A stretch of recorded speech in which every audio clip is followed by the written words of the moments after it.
রিফাত আল মেহেদীর একটা লেখা পড়েছিলাম।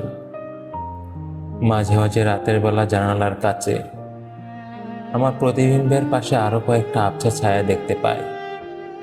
একটা ছায়া, সে ছেলেবেলার আমি, যার চোখে ছিল সরল বিস্ময় আর হাজারটা প্রশ্ন। সে আমার দিকে তাকিয়ে হাসে, যেন জানতে চায়, এখনো কি তোমার আকাশ দেখতে ভালো লাগে? আর একটা ছায়া আমার কৈশোরের, একটু অভিমানী, একরোখা আর স্বপ্নে বিভোর। তার ঠোঁটের কোণে লেগে আছে না বলা বিদ্রোহ। সে ফিসফিস করে বলে, যে জীবনটা চেয়েছিলে সেটা পেয়েছো তো?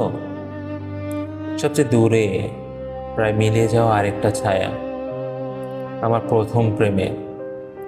তার চোখে এক সমুদ্র জল, আর বুকে একরাশ ভাঙা প্রতিশ্রুতি। সে কিছু বলে না, শুধু দীর্ঘশ্বাস ফেলে।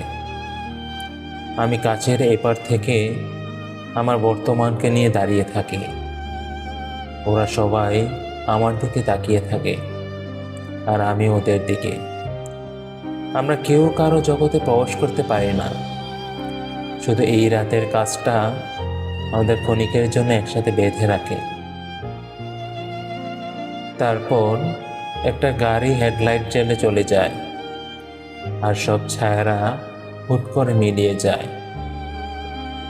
শুধু আমি একা দাঁড়িয়ে থাকি আমার একলা প্রতিবিম্বের পাশে।